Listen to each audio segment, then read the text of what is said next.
guys. I had my toddler take the keys out of my Ranger and can't find them. So we are replacing the ignition.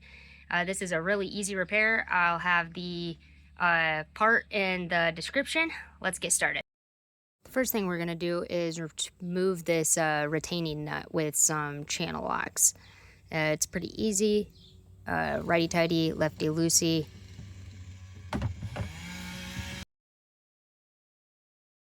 Once you have that nut off, you're going to pull on the bottom there, and there's two tabs down there that just kind of pull out pretty easy. And you're just going to create space down there to get this ignition out.